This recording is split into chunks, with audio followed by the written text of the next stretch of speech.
recently.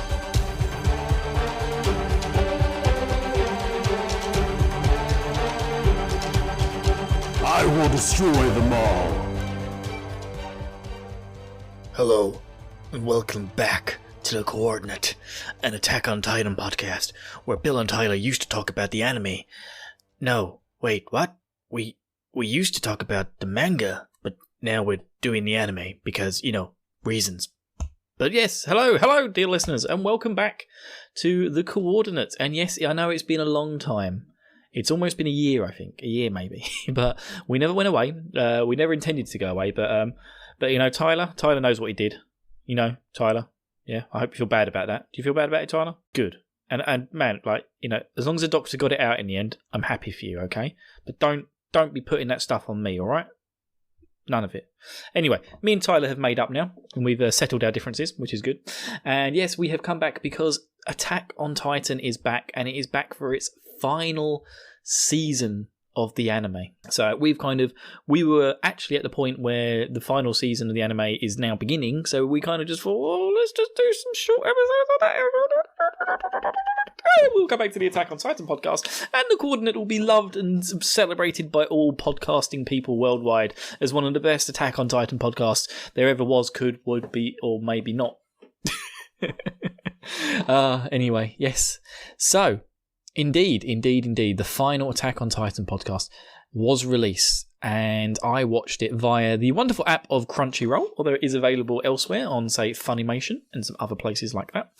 And, the episode was Season 4, Episode 60, which, to me, that's nonsensical. Okay, I get the anime and TV show has kind of gone along with doing each episode chronologically, And, I assume the powers that be have kind of split it down into seasons, but it's just like, what?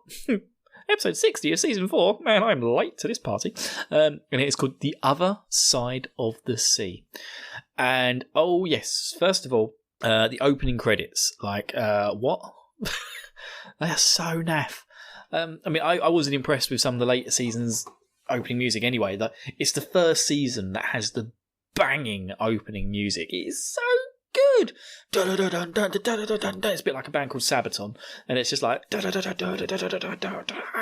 you just watch it, and you're like, as soon as it's like, and you're like, you're like, yes, smother that in me, cover that honey flavoured liquid all over my face, and let the bees devour on my face. That is so good, and it even has something about birds and bees in it as well, which has something to do with the people. The worst thing is people. I've been away for so long from Attack on Titan, I can't remember much. But I'm sure Tyler, you remember everything about Attack on Titan, don't you? What, even that one bit with Mikasa? Okay, I know you love Captain Levi a lot, man, but come on, just stop there, right? Stop, right? So anyway, yes, Attack on Titan, season 4, episode 60.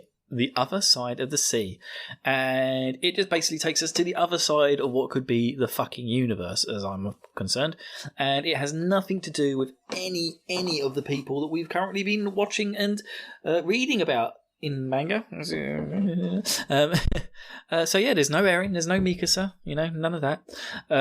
There's just a bunch of kids in a war zone, and this does breed a lot of feeling in me. Okay, I find, I'm not the sort of person who sort of gets all soppy over a lot of things, but I find what happened during kind of like the First World War and how that played out on the battlefields of France and Belgium and places like that. And I find it quite harrowing to think of what those poor men went through back in the day, being in the trenches and just basically being thrown at machine gun fire over and over again. I find it quite a harrowing thing. So it's not unusual. It's unusual for me to feel quite emotionally affected by something. But when I see stuff like that, it does get me a little bit in the back of the throat, And that's exactly how this starts.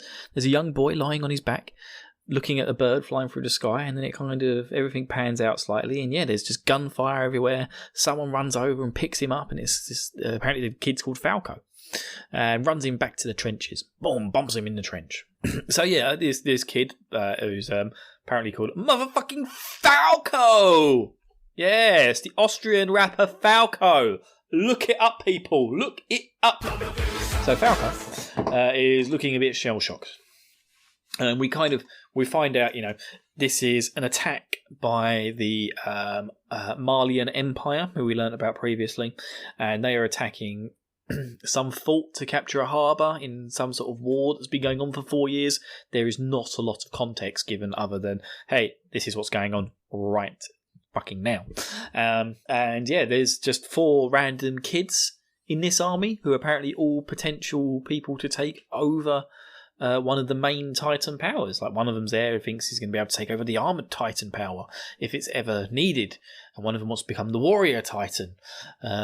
So I'm kind of confused as to the timeline of this chronologically. It kind of feels to me like it should be in the past, but I'm not entirely sure that's correct. Now, Tyler did post some questions for me, okay? So he wanted me to ask some questions and to ask him some questions. So, Tyler, where the fuck is this thing set? Is this in the past or in the future? So one of the things he asked me is, what do I think of the intro? Which I've obviously already covered. It's total shite. Again, kind of, you get a lot of this sort of like almost, World War One-esque imagery going on, and there just seems to be lots of things shattering into dust. And I don't really like the song that much, to be honest. I think it's pretty poor. 2 of the kids, Gabby and Falco, as we learn, they seem to be like the main 2 that we're being introduced to here. Falco is such a weeb. Oh my god. He's just like what, man? Like, come on, grow a pair of balls. I say that. He doesn't seem... That feels harsh, okay? He doesn't need to grow a pair of balls. I don't know. He just seems like such a pussy, but he's not being a pussy. Do you know what I mean? Do you know when people aren't being pussies, but you just look at them and think, God, you're such a pussy? I think Falco's a pussy. Not the Austrian rap star. That guy's hench. But yeah, this particular Falco is a bit of a pussy. And Gabby's really annoying. She's a really self-righteous know-it-all, and she does a really cool thing. So one of the things they're having problems with is that, again, they're stuck in this trench. They're going to get shelled to oblivion, and there's a machine gun nest just pinning them in. And there's also this armoured train going around, and they really need to take out the armoured train before they can move on with the next stage of the attack, which is this big air attack. And someone said, well, why don't we use these 2 Titans we've got? And he's like, no, because they're too valuable. This all goes to shit later anyway. Yeah, basically, Titans are too valuable in comparison to, say, 800 Elydian soldiers. I think it's Elydian. So, again, just to recap here what's going on. So, the Mali Empire rules Mali, possibly some other places, and the Lydans, who are just another race of humans, but they seem to be indistinguishable via the anime. I can't tell the difference between a Malian and a Lydan. So all the Lydans seem like they're kids. And for some reason, whatever it is that makes an Lydan makes them able to take on Titan powers.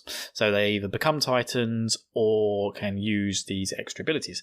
But they are natural enemies of the Malians, and the Malians like to sort of brainwash and train some of the children to take up the big Titan, one of the big 10 Titan powers that they have, and fight on their side. It's all a bit weird. You just think these 10 people who were originally not Malians but are being forced by Malians to drive the front lines of their wars. You think they all just turn around and go, fuck this, come on, this will turn into Titans, let's fucking hop off. But they don't for some reason.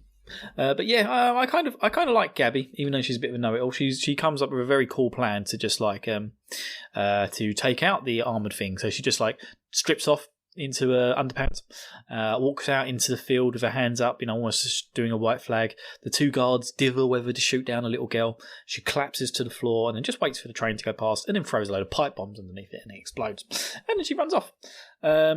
And it's while this thing, so she's taken out the arm, she's done a good job, she's taken out the armoured train, and then for whatever reason they decide to release the Titan.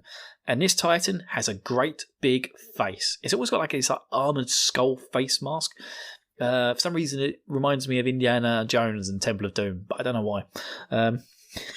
But yeah, one of the questions Tyler has for me is about this Titan. I think, yeah, it says, what do you think of the new Titans, the Cart and the Jaw Titan? Cart Titan was in it before. Yeah, the Cart Titan was in it before, although he was just carrying around other Titans, I think, or the people controlling the Titans, the bad guys like Zeke and all that. I think I can't remember, but yeah, we've definitely seen the Cart Titan before. But yeah, he was kind of cool. He had a big like metal face plate on, and he had these like huge machine gun turrets on his back. He was kind of cool. And yeah, the Jaw Titan, as he calls him, I didn't know he was called that, was awesome. He was so quick, so fast, nimbling, dancing around, side to side, up and down, just slashing soldiers. Once the machine gun nest was gone, that was it. He was out just plucking these poor guys on his other side, just like fuck that, man. Fuck having what's going on with the World War One sort of thing, and then having these huge fucking Titans slashing you out of your trenches. Bollocks, mate. I'm home. I'm off. See you later. I don't care about this world. This is scary as shit. But yeah, there's some really good things that they do in this though. Like there's a bit where before Gabby goes out with these pipe bombs, the soldiers are all being lined up and being told that you're going over the trenches. And again, like I say, it evokes a lot of emotion in me, that going over the trenches thing. If anyone's seen the final season of Blackadder and you've seen that final episode, oh man.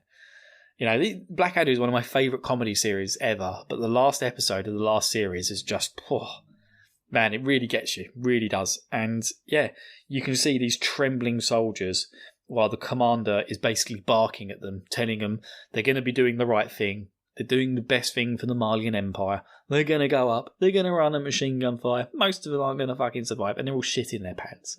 And they do really good well with showing the fear in the soldiers. And it's, yeah, I'm very impressed with the way they covered that in this situation. But yeah, like I say, like we was discussing earlier about how let's not use our Titans now to take out the machine gun turrets because they're very precious. And if they get hit by a shell in the nape, they're fucked. Whereas, the cost of one huge Titan versus the cost of 800 soldiers. What would you do, Tyler? Would you kill the soldiers or would you kill the Titans? You'd send out an 8-year-old girl. You monster. So anyway. So after this, we then get to see Reiner. And I think, is it Zeke? I think it's Zeke. Yeah, it is Zeke. And in fact, Tyler says, when do you think we'll see Erin and the other people we know, other than Zeke and Reiner? So yeah, it was definitely Zeke and Reiner. They're on a plane, and they kind of kick out a bunch of people who are like almost look like they're half transformed into Titans. And Reiner does a big shout, big shout, and they all suddenly turn into Titans above this city and just drop. They just drop down, bang into the city. And it's kind of, I think he says as well towards the end, like, only probably like 40% of them survived the initial impact. And then they all got up. The ones that did survive got up and started terrorizing. But this place is like designed to be able to take on Titans. They've got these huge cannons dotted around the walls on the outside, banging away, shooting them. And then this is the point where Reiner and Zeke Reiner first of all jumps off, parachutes in. He turns into the armored Titan halfway, mid-fall. Comes down. Now Reiner does look a bit older here, so again I'm very confused on the timeline. He's got a cool goatee going on, so he's obviously a bit older. So I'm now confused as to whether this is in the past or in the future. So Tyler, I've already asked this once: is this in the past or is this in the future, or is this now? Is this happening somewhere out there, just south of Australia? I bet it is. I bet this is happening somewhere in Australia. I've seen Mad Max. I know what's going on. I know what's going on. You can't pull the wool over my eyes. So bang, Reiner, big ass armored Titan, starts smashing through the city. He loses an arm. He loses a leg. No, he doesn't lose a leg. He loses an arm. Things are getting a bit tetchy for him.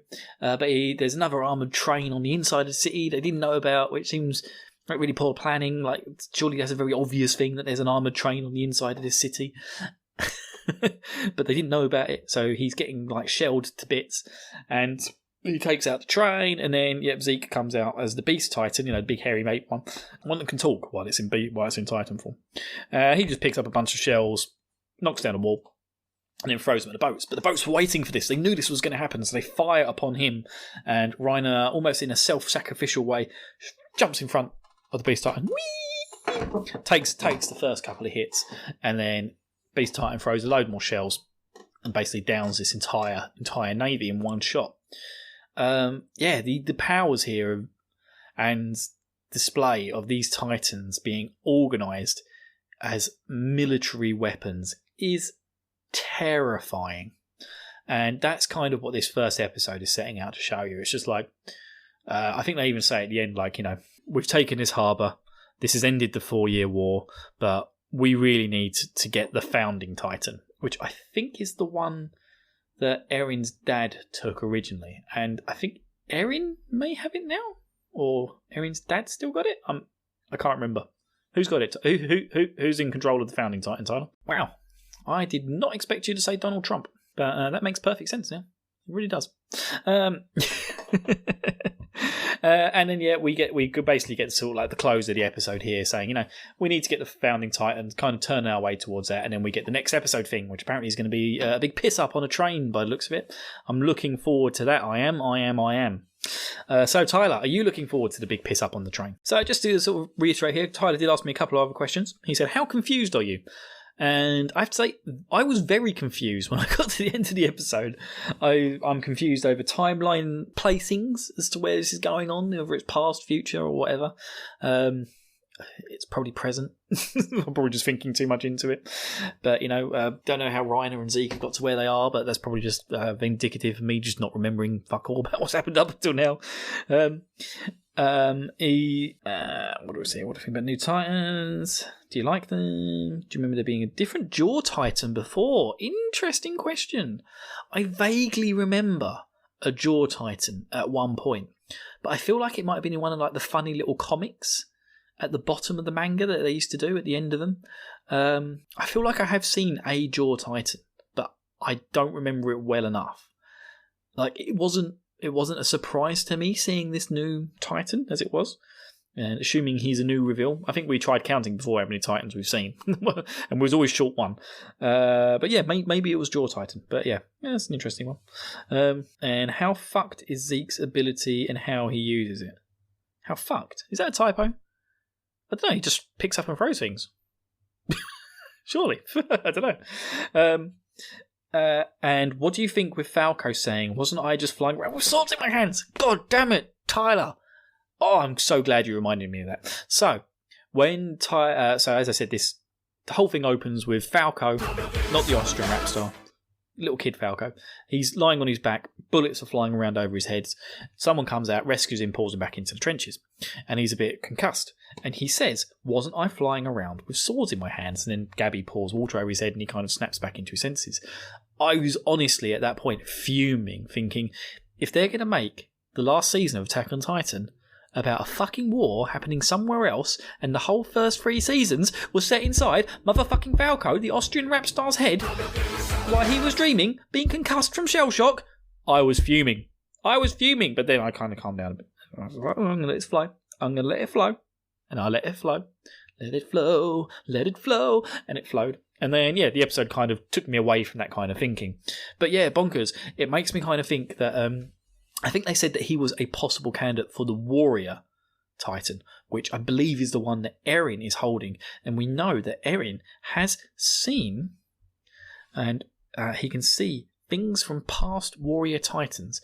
And I think we've also had moments where he's seen stuff from future Warrior Titans. So I'm wondering if there is some sort of interdimensional, mathematically impossible, unbelievable psychical link between every single person who's ever going to hold the Warrior Titan in its head. And so suddenly he's like visaging everything Eren's going on while he's slightly concussed and out of it. That's what I think, Tyler. I think there's some mysterious X-Files shit going on here. Mulder and Scully better be aware. All right. And I think that's the last one. Yeah. So I don't think it'll be too long till we get back to our main cast. I reckon we'll probably have 2, maybe 3 more episodes of this sort of like new group of people and their quest for the Titan abilities, as it was, and a bit more expansion on the lore of Marley, because Marley was kind of dropped on us like a bomb at one point, and then we've only really seen kind of the storylines of a couple of people from Marley. So yeah, they'll probably just try and expand on that a bit, I imagine. But yeah, that's it from me. I'm going to hopefully not be eaten by Troy. So yeah, that's another thing we found out. Troy is an Eldian because he is a Titan. Yeah, he transformed into a Titan, which means that Tyler must be our Marleyan overlords, and that must mean that I'm the founder Titan? Does that make me Donald Trump? I don't think so. I don't want to be Donald Trump. Nah. I don't know where I'm going with that, Tyler. Anyway, that's a Merry Christmas from me, and a Merry Christmas from him, and a Merry Christmas from Twitter Troy Triton. Anyway, guys, this has been The Coordinate. I hope you've enjoyed this episode. And I hope you continue to listen along. You know, it's going to be a bit shorter. It's going to be a bit longer. It's going to be a bit harder. And it's going to be a bit softer. We don't know, Ro. We don't know what's inside a Titan. They're all soft and squishy, and they haven't got any privates. It's all a bit strange. So we'll see you next time on The Coordinate.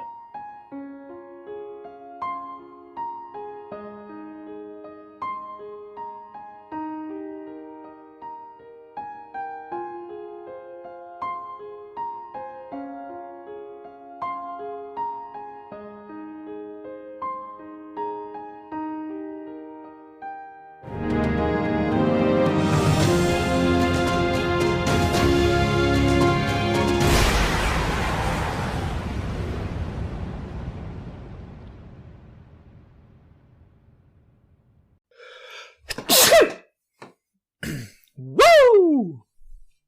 Ric Flair sneeze. You're going to love that, Tyler.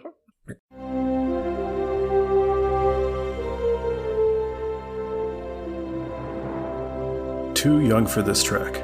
The final frontier. These are the voyages of MC, Troy, and Eric. Their mission to introduce Tyler to strange new episodes. To seek out the best and worst media in the Star Trek franchise. To boldly go where several podcasts have probably gone before.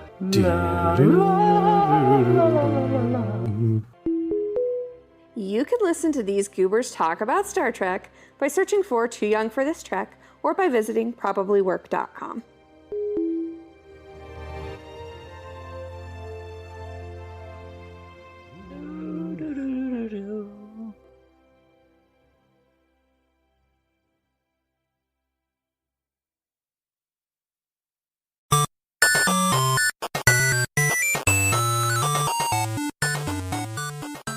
This has been a presentation of the We Can Make This Work Probably Network. Follow us on Twitter At Probably Work For more of our questionable content. Also, we have a website called probablywork.com.